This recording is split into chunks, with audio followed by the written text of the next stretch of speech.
also another opportunity that I just posted on LMS earlier today on a potential project, an honours project. I'm not sure whether we have marketing, quite a few marketing major people or people that are interested in the honours project. Have a look online, and if you're interested, please let me know. Okay? Now, today's class, which I will administer with this, I only got one. There you go. If I turn it on, is on human resources management. So, human capital, people, is really one of the most significant assets that a business owns, especially when it comes to small businesses. There's a number of challenges there. How do you attract the right people? Obviously, how do you keep them motivated? How do you develop them? How do you assess their performance, coach them? And before we start and go through the lecture, I just wanted to get a feeling from you guys and maybe try and reflect a little bit on your experience as people that have maybe worked in a small business context or not necessarily a small business context, have worked in a part-time or full-time role. Is there something that in your experience has contributed to you being really motivating and finding your role, really exciting, or something that has actually had the opposite effect? How many of you have ever had have worked in the private sector? Come on, I'm sure most of you would have. Okay. Anyone in small business or small business context? Okay. Is there anyone that wishes to share a little bit about their experience? Please. I found it quite imperative that you be passionate about the product. I was selling a product I didn't really believe in, and I sort of got a few initial sales that sort of got the ball rolling, but as I started to get more and more down the road of that product, I just really didn't really believe in it, and I thought I was sort of pulling people's legs, so I sort of got out of there, and that sort of limited my role at that time. Very good point. So you obviously need your values, that you in line with the values of the business. You need to be very passionate, and not just about, your performance or your effort, but the final outcome. How important is that to you? How much do you relate with the goal of the business, the product itself? Very good. Anybody else? Yes. I try and inspire people in small and large business, and in small business, the most important thing to me is fit for the organisation. You can train people, but you can't. If you want nice people, you have to hire nice people. You can't make people nice, and you can't make people fit for the organisation. You have to find people. That's the most important thing. So you don't employ only for skills, but for values and for cultural fit. No, you can train people if they've got the right kind of attitudes. You can teach them the actual nature of business, but they've got to have something else which actually is going to work with that organisation. And have you found, because my experience has been in larger businesses, they usually recruit people for the role, so their role is very set in terms of what they're looking for. Whereas in smaller businesses, if they find the right people that fit, they sort of have the flexibility to make the role fit the You person. just have to look at everything anyway. The small business. Yep. Anybody else? Yes. I recently just been working with a very small outsourced management of my business, and at first it was just on an ad hoc basis, just a little bit of part-time. The figures were pretty good, but just recently helped full-time job there. So we've got, I wasn't necessarily trained up, but we've got the motivation and the enthusiasm in the organisation that can go far away and just train you up. So what is it that motivates you?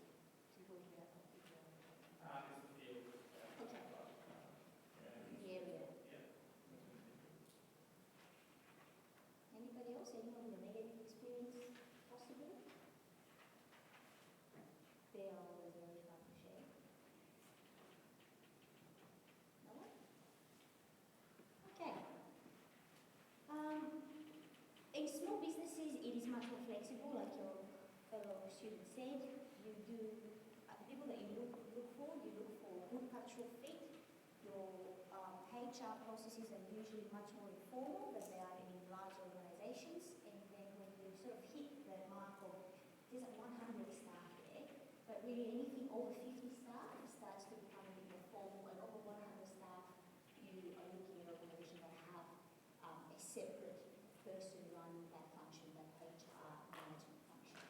Okay? In terms of within family-owned firms, human resources management can be even more complex and more difficult, and we will address that in that. We have a chapter that particularly deals with small business, family businesses, so we will address all those complexities in that chapter as well. Culture and high levels of group culture is what strengthens a firm's ability to adopt HR practices and really makes it a fun place for people to work. Okay? It's exactly like the fellow students have mentioned. How do you find yourself fitting in that organization? The values, are people really committed to the values, or they're just paying lip service? Do you feel valued as an individual working for that business? And is your effort, does your effort link to performance and outcomes that you really believe in? Okay?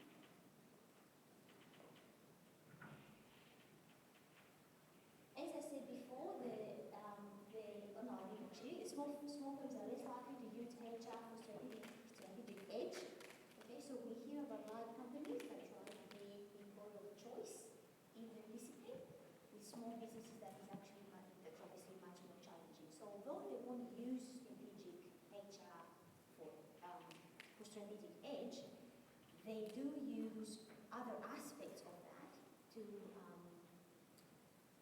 basically make it much more interesting for younger, especially people to work in their field, in their businesses. And that is the fact that there are paths to career development and advancement for small businesses that you don't necessarily always find in large organizations. So we'll see a couple of videos later on today. Again, with Terry Sanka. I'm not sure whether you like it or hate it, but I like some feedback from video semester about some Terry Sanka videos. But basically what I'm trying to say is, in a small firm, if you're good at what you do, you can progress rather quickly. There's a number of career paths that can open in front of you. Okay, obviously it depends in the particular firm and the entrepreneur and their values and their approach to doing business and how much they empower their staff. But in larger firms, generally it's a very set process of how you advance. Okay, and don't take me wrong. Of course, in a large business you're very good. Again, you can progress, and you can progress much faster than the average person. Okay, but there are many cases where you have a culture established, and if you're just too young, you don't fit that role. Okay, you need to have not just the ability, but also the experience in that industry. Okay, so long-term experience plays a big role. Now, this one is a very interesting framework, which I think puts everything into context. Okay. First of all, you need to know that if you put the effort, you will result in positive outcomes. So the task that you have in hand or the role is not something that is too difficult. Irrespective of how much effort you put in, you won't be able to achieve. Okay? Secondly, your performance, if you perform, it will result in outcomes. So what do I mean by this? It's not that you're given a task, you put the effort, you achieve the task, but then nothing happens. Like the example that we had with one of our speakers, where she was saying, well, I was told by my dad, go and research this, or with me or my brother, and we would do that and come back here by then, and sort of moved on, and that didn't really, make a difference. Okay, so people want to feel, yes, if they put the effort, it would result into good performance, but then their performance will result and will link to real outcomes. Okay, and then the valence of these outcomes is that these outcomes are actually valuable. You believe in those outcomes; they're making a difference. Just exactly like your fellow student they said, could not relate to the product. It wasn't important for me. Okay. So you know, the people, your employees know that if they try, they can perform. Then high performance leads to outcomes, and then these outcomes are actually desirable for that individual. Okay? And now this can be interpreted in a couple of ways. Okay? We are referring to outcomes from an organizational perspective, but also from a personal perspective.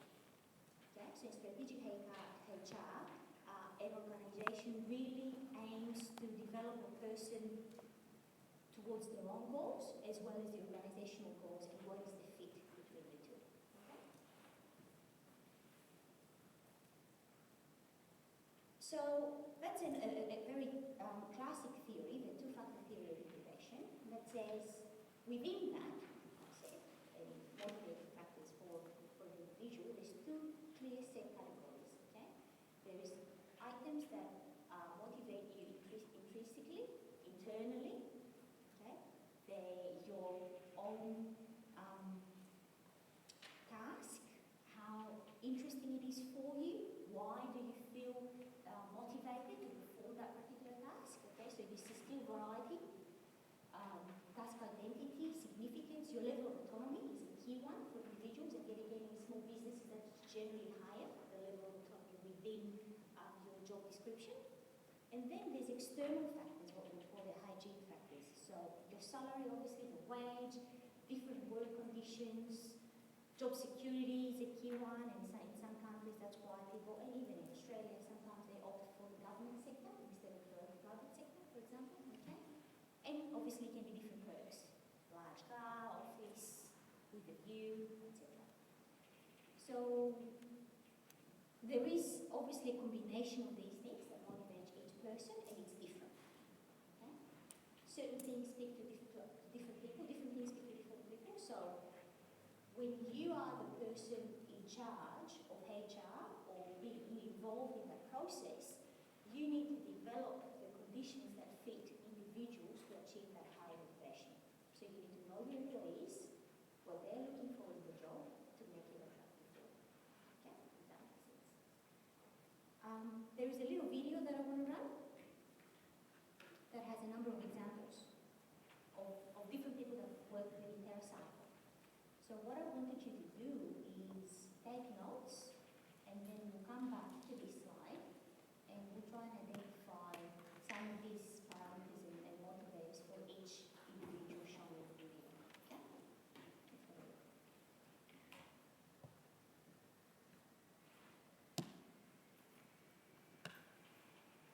Mainstream care about price. Where we're the most successful is one of our setting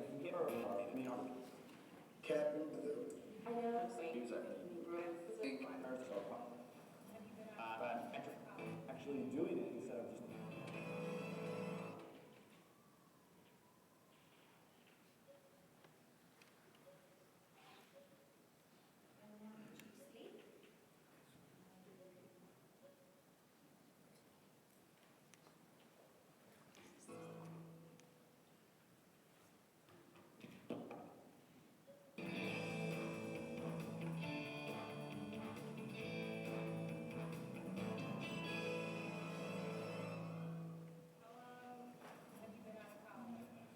I've been out of college. I graduated in May, so fresh out of college.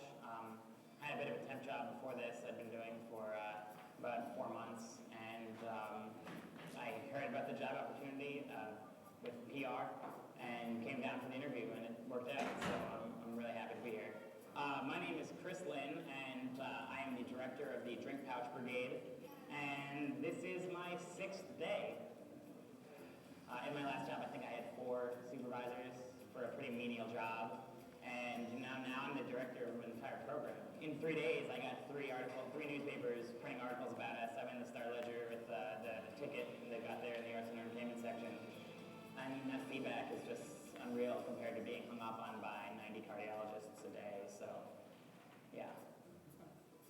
TerraCycle tends to hire mostly new college graduates. They step outside the boundaries. You know, they don't have any boundaries. They don't know a lot about what it's like to work in a corporation or a corporate environment. I'm Elaine Guerin. I'm the Vice President of Human Resources. The challenges are really that we have to teach them a lot. But we see that as a real positive challenge, to be able to mentor them and to guide them and to coach them, and they get a tremendous amount in return because of their enthusiasm and excitement. As you're building a company, you need a lot of experience, which the recent hire college graduate doesn't bring to the table. Well, it's always questionable who's wiser, but because you just do different kinds of things. Hi, I'm Dr. Bill Gillum. I'm the Vice President of Research and Development at TerraCycle, Inc. I've been with the company about 4.5 years, so pretty close to the beginning. One of the board members, I'd known for about 20 years, and that board member called me up and said, you know, there's this guy with this crazy idea about using worms to make compost and fertilizers. And he says, he can use somebody with some experience, some gray hair, and somebody can say no. I'm one of those people. Every single executive here that has worked a good portion of their life in other industry would unanimously say the same thing. This is an opportunity, a tremendous opportunity to be able to build and grow on everything they knew and everything they've learned in their career and have fun at it. Most of the time you're going into jobs that are already there for you. You may be able to modify things, but to come in and be able to create human resources functioning from scratch was an enormous challenge, but an exciting challenge, and something really fun I never had an opportunity to do before in my career. I think it does make me more effective. There's things about every day that I get up that I know I don't have to put on stockings and heels, you know, the way to dress every day for that corporate role anymore. The camaraderie, because we all are in it for the same thing, and we all, you know, have a tremendous amount of passion for TerraCycle and what the product's about and what it's doing for the environment. So it's a wonderful core group of people at both the executive level and even back to the production people in the back, because we're all in it for a great reason. Well, I have to be honest. It's not as clean as my other job, but it's, you know, in all, it's just a better place to work because of the things that it does with the environment. So that's what hooked me right there, was the recycling thing. Hi, my name is Mary, and I'm a production worker for TerraCycle.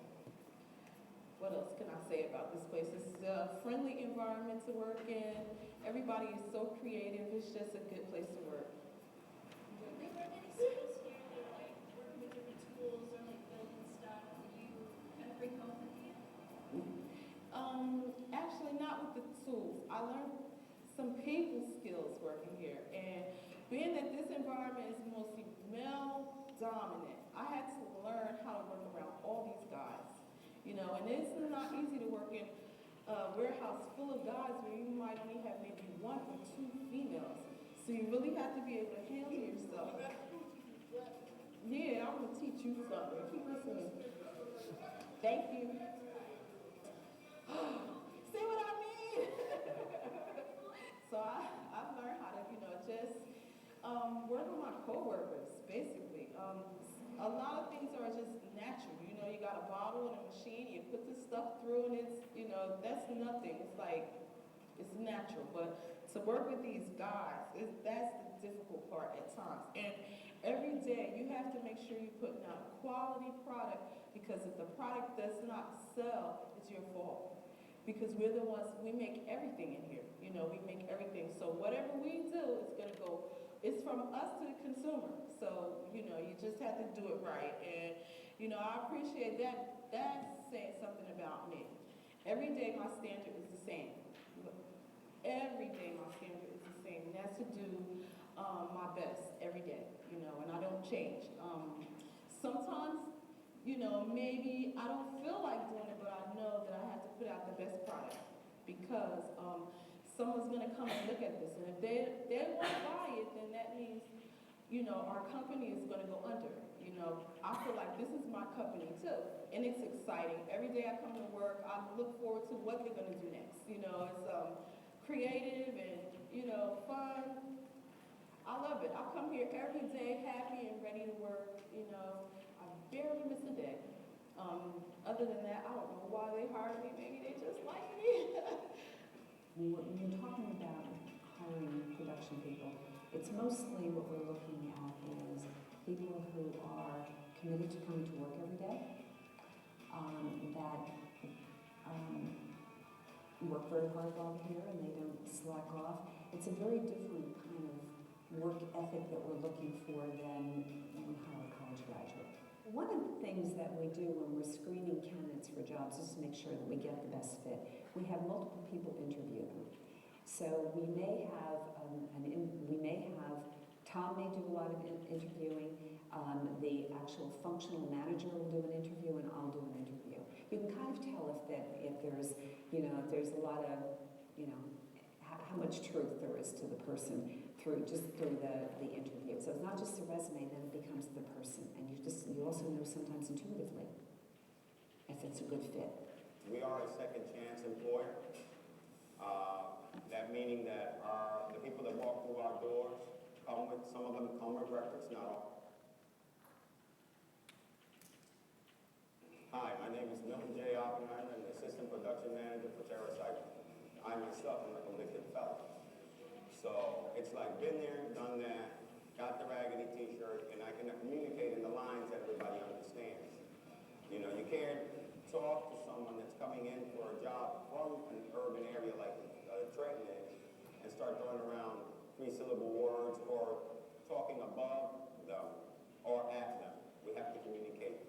And it's very useful for them that I'm here because we open up lines of communication that are totally honest. This is an employer that you could come in and tell them exactly where you're coming from and not be scared that you're not going to get a job, because the opportunity is here for everyone. And when you get an employee that's given an opportunity like that, they tend to work better.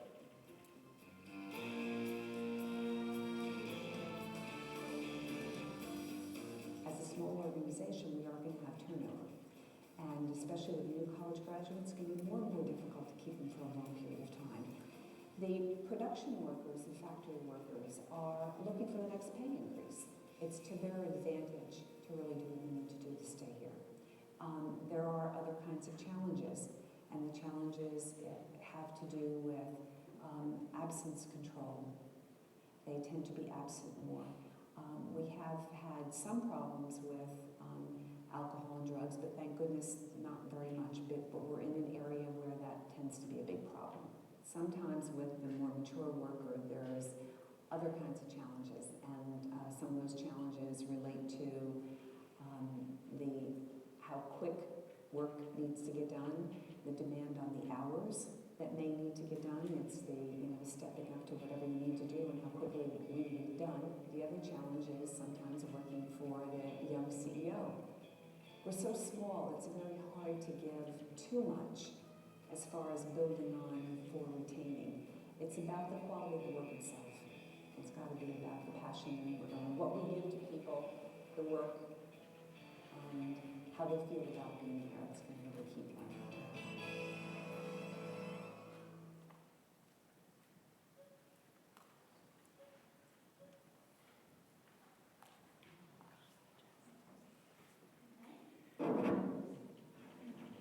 Part one was a little bit longer than usual.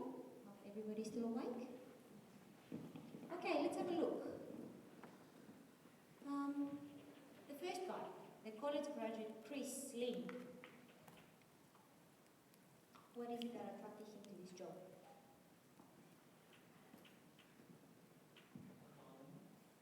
Sorry? Yeah. Yeah. So it's a very typical one for small businesses, but at this level it's actually very striking. You mentioned something like 6 days of the job because you're the director. Okay. Autonomy, but then what else? If we go back to this slide.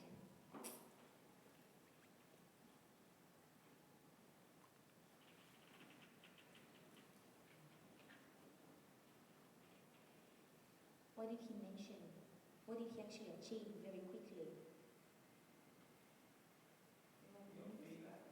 Yes, but he mentioned something. He already got the product mentioned in quite a few newspapers, outlets. So for him, yes, it's autonomy which got him interested, but then it's also, well, I can actually achieve things, and if I put the effort, achieve things, and the outcome is something that I really value. I can see that I'm making a difference, okay? So it's like these three things work together, okay? What about about the Vice President for HR, Elaine? What is it that attracted her to this position?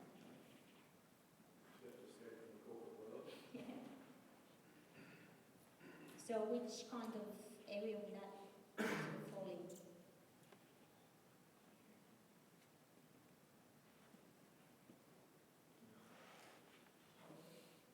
Sorry? Yeah, a bit of both. So one side is autonomy in the actual task. What did she say about the task itself? How is that motivating and interesting for her? No?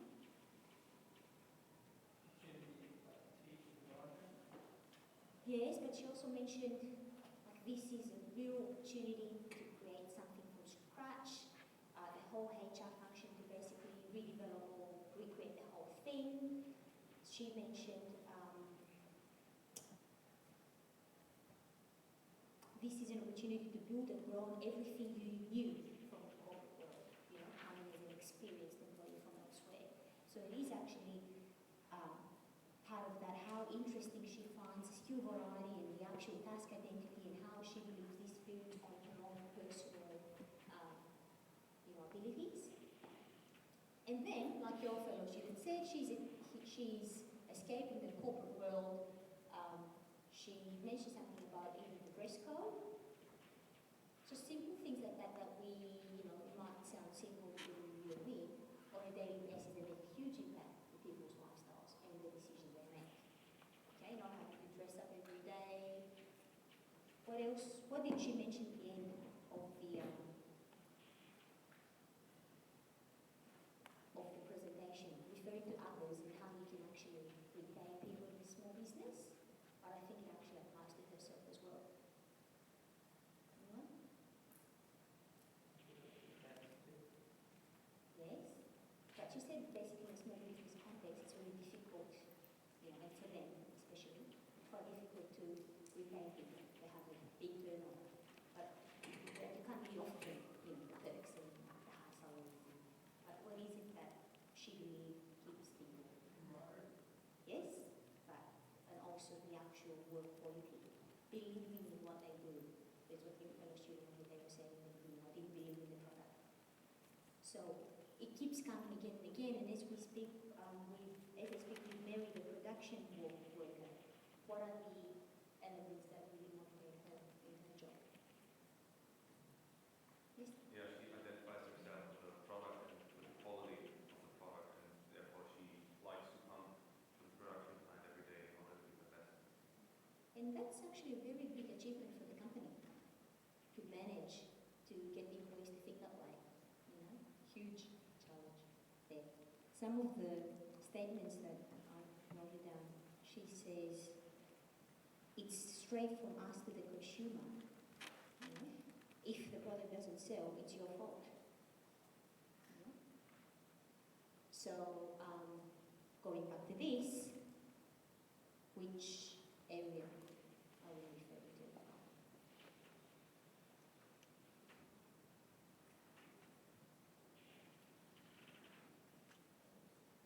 Yep. So again, the outcome is very, very important, okay? Yes, your performance will be the outcome, but she actually mentions a very, it's not a complex job to do. She actually says it comes natural, so basically it's common sense, as you would think at that kind of level of job. But it's making them identify with the outcome and the importance of the outcome and be dedicated to that, okay? So they managed to do that very successfully with her specifically. And it comes throughout, I think, the whole, set of interviews that we've heard around these forces, the external forces. What is it that motivates people generally working in that company? What kind of culture, what kind of environment are they in? Anyone? Yeah, fun, young CEO, approachable people, good work conditions, etc. Okay. Now, what is our challenge, or the challenge of the owner of the business, or the HR manager, okay? That you can actually develop the job description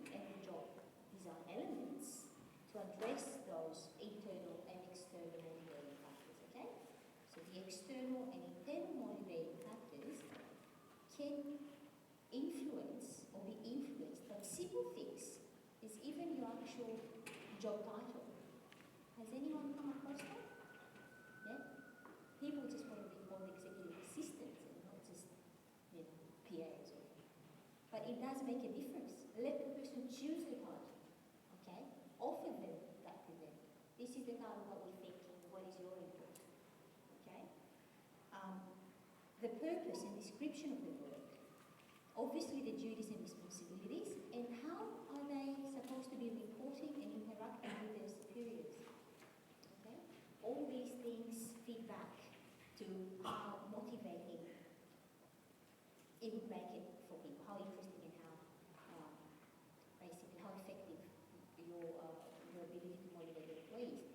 And obviously your design elements, okay? So the real job, the actual task variety, identity, significance, etc.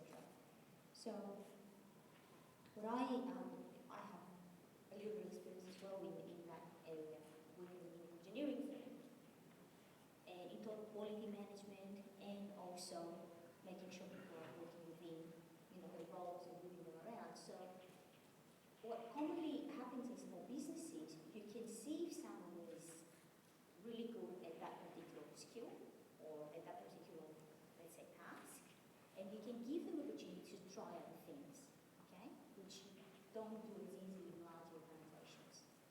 And you can do this unconsciously because it's a small business and everybody has to chip in, okay, but you can also do that consciously. You can consciously make an effort to expose people to different functions, and although you do employ them obviously for a certain job, give them a number of career paths and opportunities to evolve within the business, because then you can really find this good fit between the person's motivation, okay, and their abilities to perform. Does that make sense? Okay. Now this is a very straightforward model that I kind of like. It relates to goal setting. Okay, so obviously to achieve that level of motivation, you need to have clear goals. These goals have to obviously be specific. You have to be able to measure progress towards these goals. Then something that is realistically attainable, in the near future. You're not having goals that are 5-year, 10-year plans only. Okay, and things that people can easily remember. Okay, what do they need to achieve until the end of the year? What do they need to achieve within the next 3-4 months? Okay? So when you set those goals, you have a clear link of how you reward people's performance in relation to those goals. Okay, it's not simple, but it takes quite a lot of effort to develop that in a complex way within the organization. And it's not always attainable. It really depends on the job, of course. Okay? And then, especially in the performance assessment process and procedure that you have in place, try and link these with the individual's personal goals and try and discuss with them and clarify potential paths to this success, okay, from the organizational perspective and from the individual's perspective.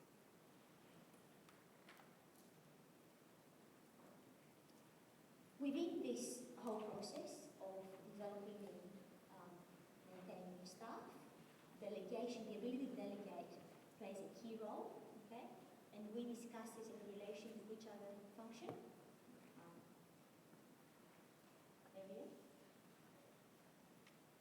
So delegation is obviously very important in motivation, but also in small business and any kind of business growth, okay? So it's a key part of growing a business. The owner manager must learn to step back and let go. Now, in relation to this, a little bit of fun fact. If you're asked in the final exam to comment on something like this, what does step back and let go mean? If you don't know, choose another question. Don't just, because we had this in previous years, and someone just said, oh, it means you just close the business down and let go. Okay? So sometimes phrases like this that are in relation to something. So in relation to HR, stepping back and let go means the ability to delegate, to be able to grow the business by letting go of some of these functions that you can't possibly perform them yourself, okay? And obviously, if you cannot delegate, you risk becoming more extended, okay? But team building and delegation and coaching is not a simple process. And in some ways, it's my personal opinion, not everybody shares it. Yes, you can train someone to be a better delegator, but it does come mostly intuitively within people. Some people are really good at that, and some people are just, they find it very hard, okay? And especially some small business owners that are extremely engaged in their own business and they've developed this, their own baby, they find it extremely difficult to delegate effectively, okay? This is an interesting framework that sets a path as to how you can delegate, okay? Select the appropriate task. So I will sort of give you a small example within this class, okay? Of what we did with the group projects, okay? You select the task, then you put people into groups, but you try and sort of have diversified people from diverse sort of backgrounds as much as you can in the group. I'm not sure whether all your tutors did that, but that was the advice, okay? Then you obviously have to brief the members of the group. What are their objectives? How are they going? What are we expecting? You try and coach and train them in this process. You provide support. So, with that particular example, you worked in your tutorials to achieve result in big answers, and you had access to your tutors to ask questions. Okay, and you have a way of for the members to seek feedback. So in that sense, obviously, it was very limited time frame. You can seek feedback in the class, okay, and then you evaluate the final performance.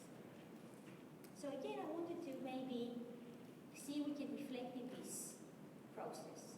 Okay, have you ever experienced the process where you're given a task and someone is delegating it down to you, and you maybe don't have enough knowledge to perform the task? Yeah, quite a few people know that. Or you feel it probably was overly controlling. So it's two extremes in this process of delegation. Okay. If you don't delegate effectively, you might be overly controlling of the whole process. Okay, so people have someone sitting on their back, checking on them in a negative kind of way. Or there's cases where they feel there's not enough support, I'm just given this task and led to perform it, but I don't actually know how, I don't have the resources and the knowledge to make it happen. Okay?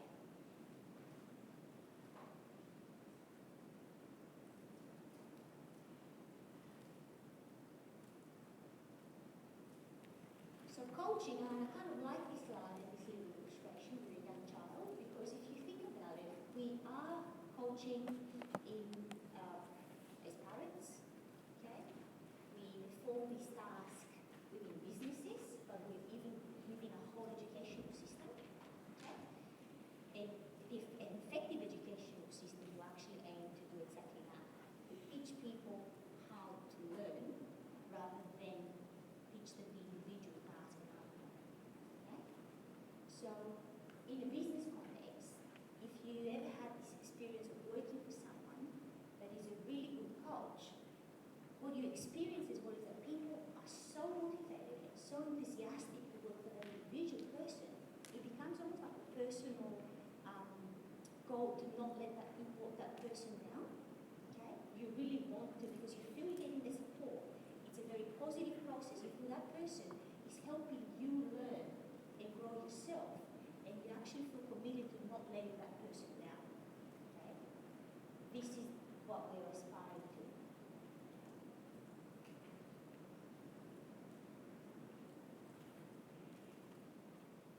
And some advice is to a business owner to aspire to something like that. Okay? Don't be afraid to have people that are smarter than you and better than you, okay, at what they do. Ask questions and then jump in with solutions. Don't recognize this problem of being the expert in the business. Okay? You can't possibly know everything. Don't seek to always employ people that think the way you do and always give you positive reinforcement. Okay? Seek people that maybe they have the guts to stand up to you and have a different perspective to add. And get a mentor or coach of your own. That's very, very good advice that we see. It's because actually becoming quite popular. Small business owners that are reaching a certain level. And obviously recognize this need to change your management structure as you go. This whole concept of stepping back and let go and trying to forward plan. Okay? How can I create a blueprint of my business that I can actually eventually maybe step out completely? How would this run if I wasn't here or I wasn't as engaged as I'm currently and what is involved? Okay? This is what I was referring to previously. Okay? Coaching means that you provide leadership and training, you motivate and you are the role model yourself, you counsel and facilitate to perform that task. And these are the two other extremes, okay? You either give no guidance and no support and training, so it's a task that people do not have the necessary support to be able to fulfill, or you might be in a situation where your superiors constantly interfere with what you do, they try and tell you how to do it too much, they won't allow you to actually develop your own way of approaching things.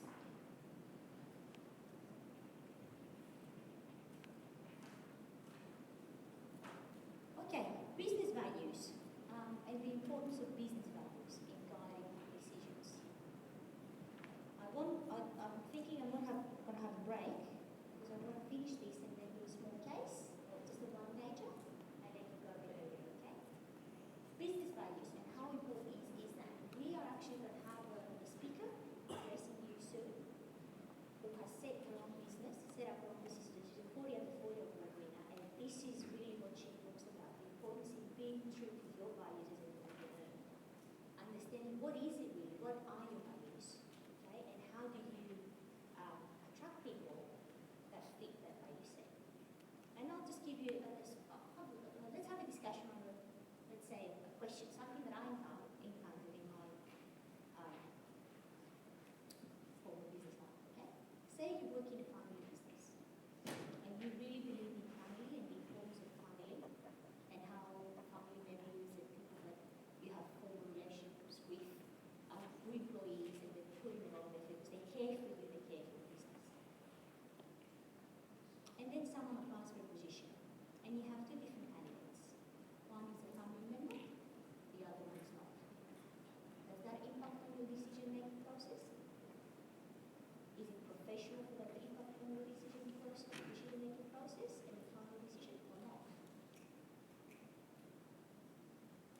Who thinks it's not professional or you shouldn't be doing certain decisions?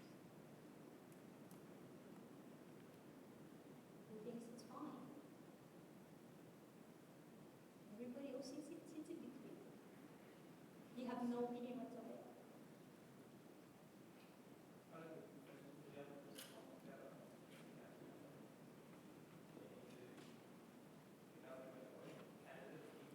Yeah. Try and evaluate and say you evaluate both and both fit that performance. And yes, one of them looks, let's say, more experienced. The other one, you know them personally and you know that they would be a good fit.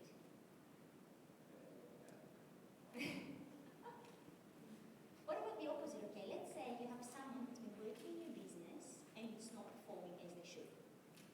Okay? Again, it's a family business and they are a family member. How much are you willing to tolerate that behavior and how are you going to tackle that problem versus that person not being a family member, it's just being an employee? Would that change the way you tackle this challenge? Anyone? Yes? Would it change the way that you approach the issue? No? Who says they won't?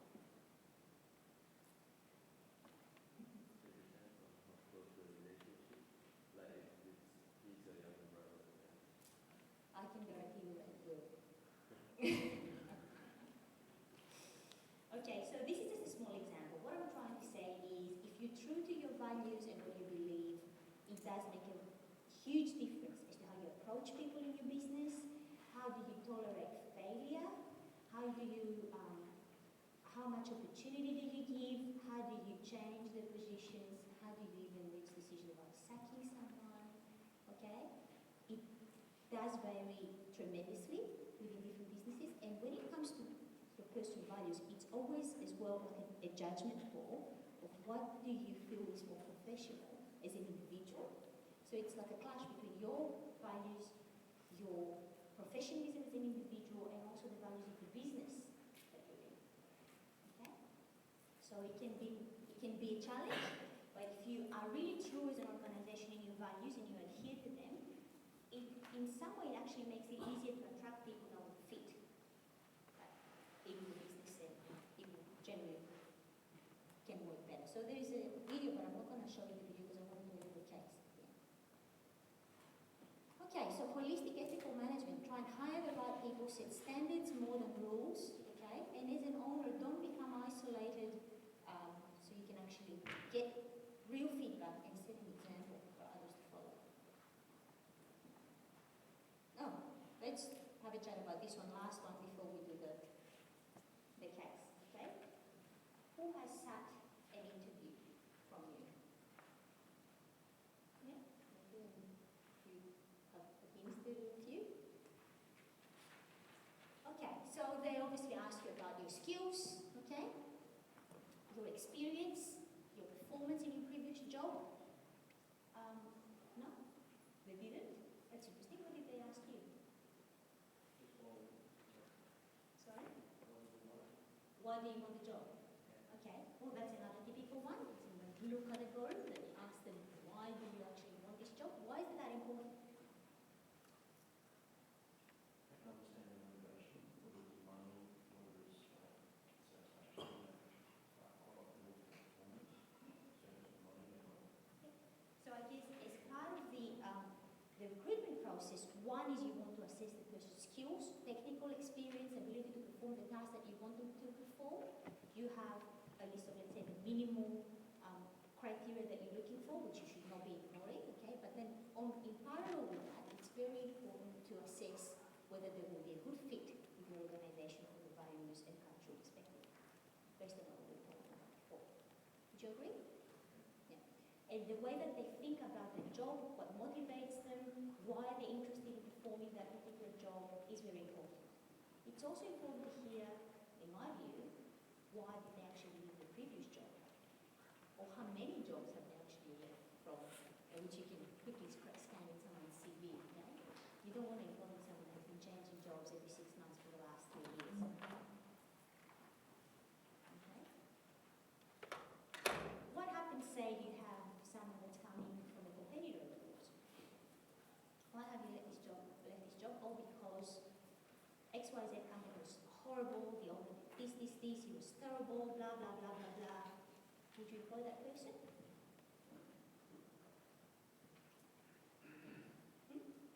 It depends, obviously, on their skills and expertise, but in many cases you find the company calling the competitor saying, look, we've got someone working for you that's looking for another job, but they're really a very nice person they have in your business.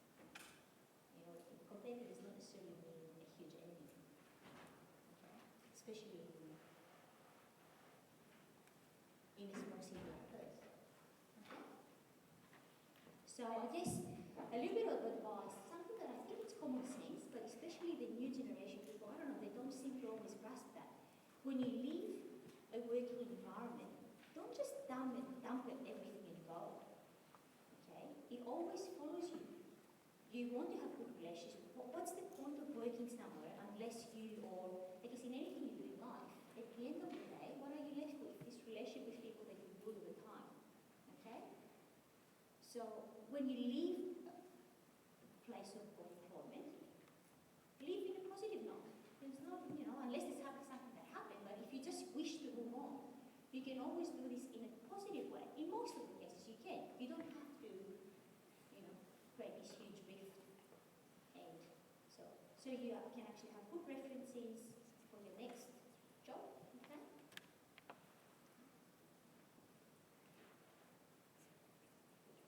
There There is a number of legal obligations that employees have in Australia. In the small business context, they are, fairly complex, almost equally as complex for larger organizations. This is not an extensive list, and the entitlements, some of them might have changed, so it's just only a list that sort of gives you some guidance. So if you want more information, you can follow up some of these links, okay? There's more information in this in the book. Obviously, in relation to employee requests, the way they want to conduct business, flexible or non-flexible working arrangements, parental leave, annual leaves, how do you actually terminate someone, how many notices do you need to give them before you terminate their employment, etc. Okay? Now what I'm going to do is give you this one pager. Have a look, there's 3 options at the end. And in 5 minutes or so, I'll ask you which option would you follow. It's 3 options, 1, 2, 3. Everybody has to choose an option, okay? You can't sit on the fence, all right?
the option of doing it yourself?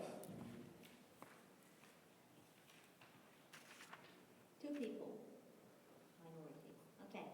Who would employ, what's the second one? Is that employing the top executive or is it employing the junior? Who would employ the junior sales executive? Lift your hands because I need to count. 1, 2, 3, 4, 5, 6, 7, 8.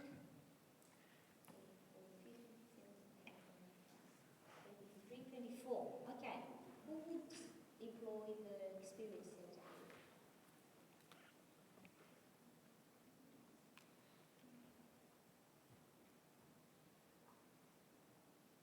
Oh. Okay. Let's start with the first one. Why would you employ let's say why would you just do it yourself? What's the plus about doing that? He knows the product there. Another thing is he doesn't never going to know if it's marketable to the other industries. The why fork out $200,000 to someone that A doesn't know the product, will have to learn the product first, and secondly, doesn't know which industry to start with. So you first have to test the waters. So as an owner, you could make inquiries yourself for no money to see what industries would be interested in the data management system. Okay. I think they've sort of done that they sort of focusing in the healthcare and the other. But still, good point that he does know the product better than anybody else. The one with the back. Pretty much the same as what I was thinking. Steps more bite-sized notes slowly and then moving around. Okay. People that didn't choose that strategy, why would you not go down that track? Why not do it yourself? Looking at all the That's the classic answer.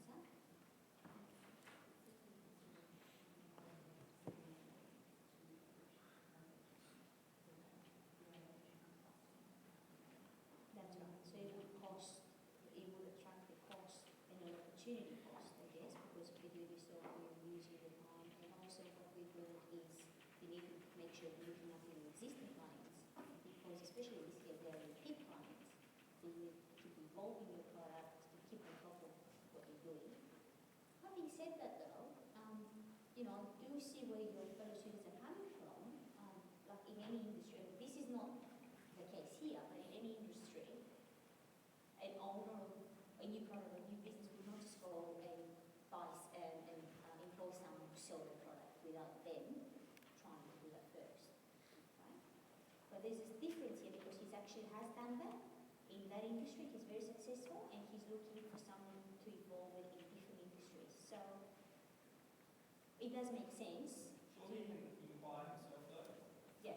Because he So knows the inquiring, product. yes, he can inquire, but we sort of assume that he's done that and he knows, he believes his interest in these industries, but he now wants someone to actually aggressively go out there and sell and develop a sales strategy. So he can't have the time to run this business, do exactly what he's doing now, plus take on such a significant task that will demand a lot of his time and attention. Yes. I hear the speaking of who was best equipped to initiate those conversations. Okay. Is there going to be anyone else better equipped than him himself? Okay, so I take your comment. Initiate those conversations, but you're not actually saying of him doing the sales himself. Are you? So initiating the conversations, and then when he understands that there is some sort of level of interest, then let's hear from the others. The majority said that he should employ a junior executive. What is the pluses of doing that versus a more senior sales person? Obviously, salary is one, the cost, but what are any other positives? Things like for start, you know what industry I'm ready to. So basically, I'm setting this just to try to get what's the field of the market. If I get one micro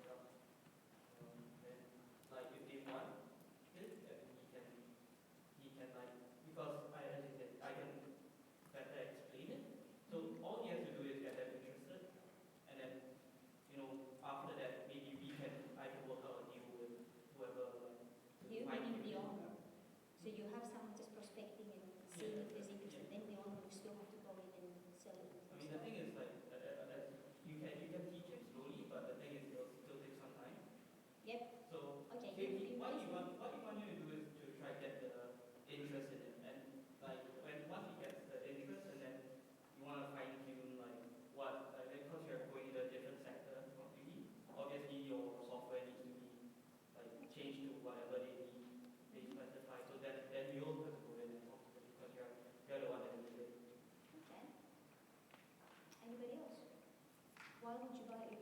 Would you place it with junior?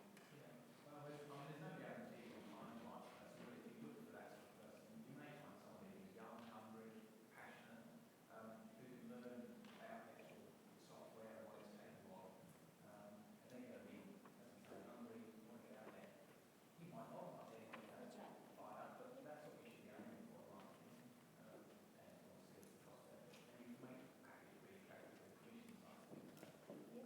You're only getting paying out for, if you get a proper return. What's the additional benefit in addition to, let's say, the cost and all that?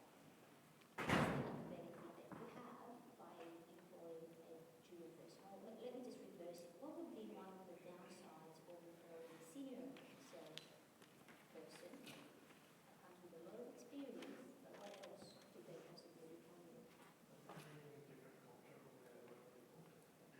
So we're talking about this before, okay? So with a junior person, you can train them and try and formulate, the right culture, the right attitude that really fit the organization.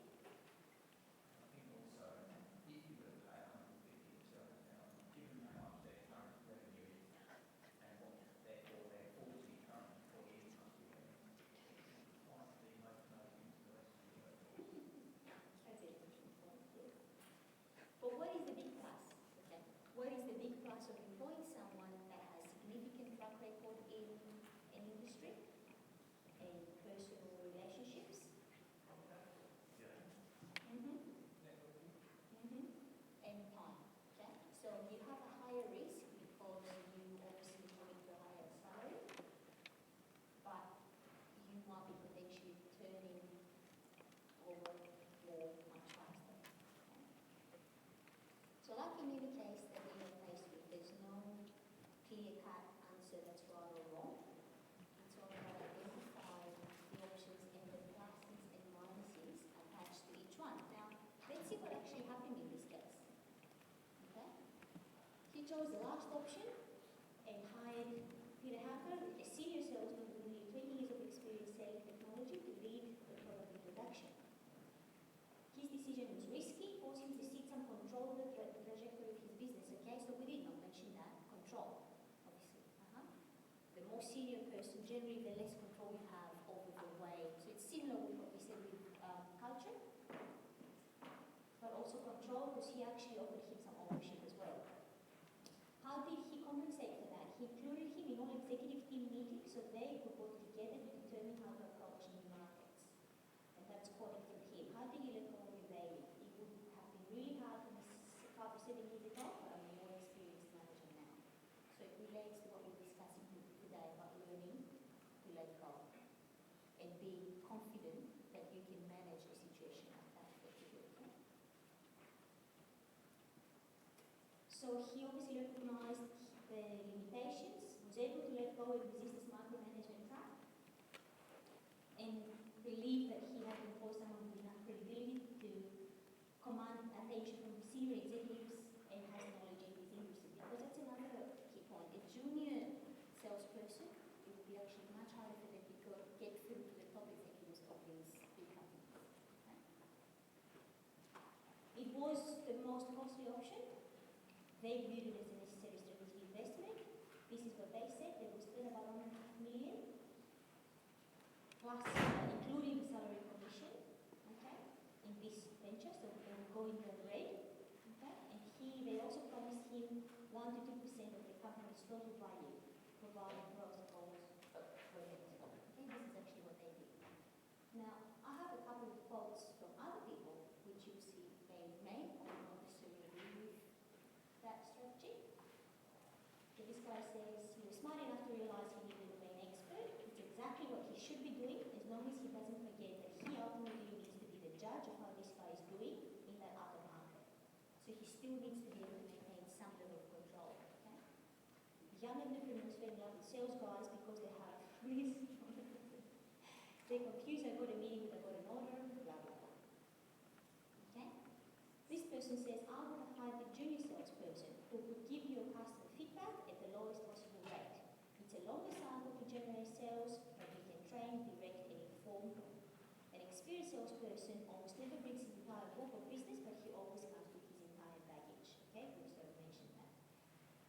can be hard to bring them around your way of doing things, and you're more likely to have conflict on style and approach. Okay, so the cultural and different approach shift. Another CEO, I agree with his decision. It's clear he understood the ramification of each option and was emotionally prepared to delegate responsibility. The challenge is finding the right level of skills. Another person says, I would have taken a chance on the junior car. Okay? As long as you have confidence, perfectionism, problem solving skills, like the fellow student said, you find someone that's hungry for it, has got the right skills to produce the results. Okay? So again, I want to stress that with these cases, it's important to look at the options, okay? Talk about the options and the pluses and minuses of each option that you identify. In the exam, you will have a case, it's just a one-pager case. So you need to talk about the